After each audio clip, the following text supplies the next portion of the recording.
Will work easier for me. And just to show you how much we have so far, a little bit right there, let's continue with this.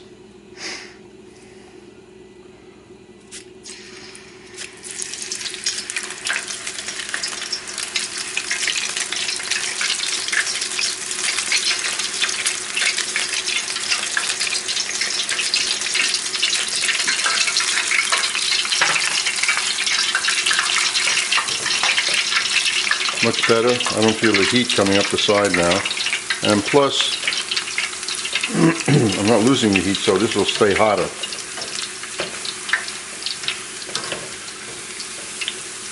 Not to move it around so much, I just don't want the pieces stuck together, which they are. Oh, don't mind my dog in the background barking. He loves potato chips. He asked me for a few.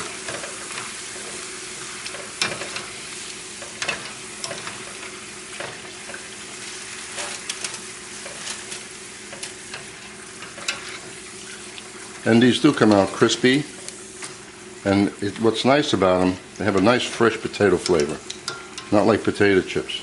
You don't know how long they've been sitting around. Okay, nice brown color like that. Done on the paper. Sprinkle just a little salt over it. Let's move them out of the way. And build up a plate full of potatoes there, and we will continue now. Now I'm losing my squareness of the potato, but I'm going to have to live with it. Let's try this way. I had a different potato peeler originally, and I was able to just go like so right in. See? Hit it hard.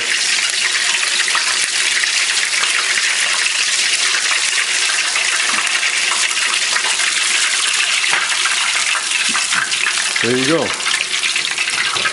Just continue like this until you're done. I'll show you how much potato I come out with that one potato, one Idaho potato. Well, when I got down to the end of the potato, there's no way I could use that. If you have a mandolin, you could have gone all the way. So I tried my best in slicing it with a knife, but I think it's still a little bit too thick. So we'll see what happens.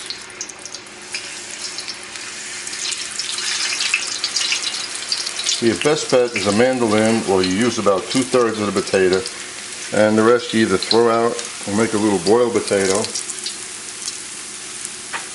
This is probably too thick for a potato chip. And we'll see in a minute or two.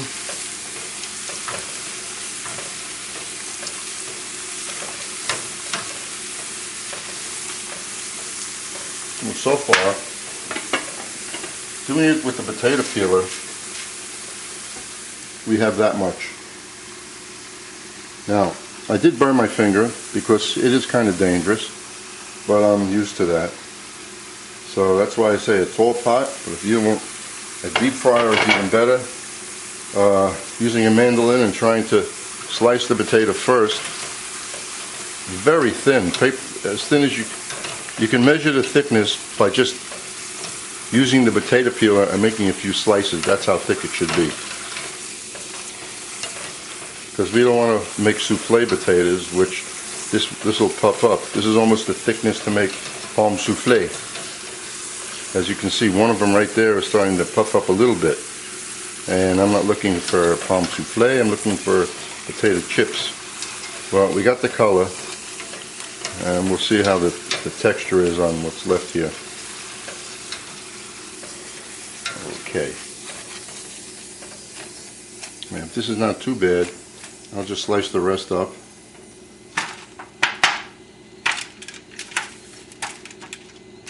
Sounds crunchy. A little salt. I'll tell you in a second. Well, I sliced the rest of the potato up by hand, and we'll just drop little pieces in there. I don't know if I'll be able to get all of this in there. By the time the last piece gets in, the first piece will be done cooking, so we'll do it in 2 shots. Now, as far as what we have here, bacon paste for potato chips. That's pretty good. So, if you're able to slice it as thin as I did with a knife, you're good to go. This way you won't be splattering with the potato peeler. I'm trying to peel the potatoes with a potato peeler and then placing it in there by hand. It's kind of tough.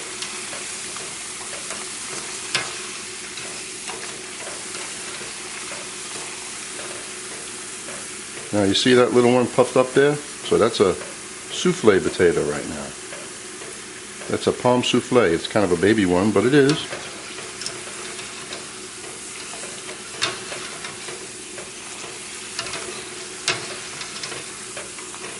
So I have a few of them in there like that, but you know what? They'll still be crispy. That's it. That's pretty good.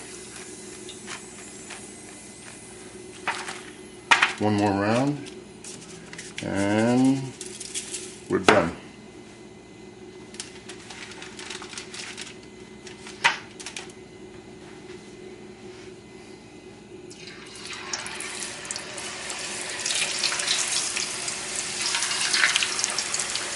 Ooh, that's a thick piece. Well, that's the entire potato. One whole Idaho potato.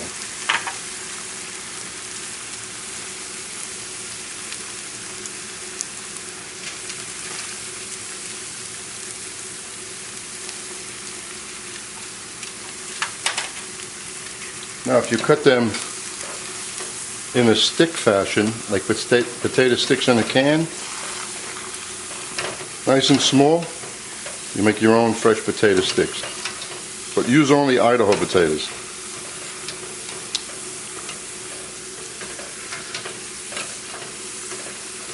Very nice. Okay. Well, you know, since I have this oil here and I have some onions in the house, I think I'm going to make a recipe for onion rings. Everybody loves onion rings. And there, we are done. There you go. One nice plate of potato chips from one potato. So you can imagine how few potatoes it takes to make a bag of potato chips. And you can sprinkle Cajun seasoning on this too as soon as it comes out if you want a little spicier chip. That's it. Potato chips.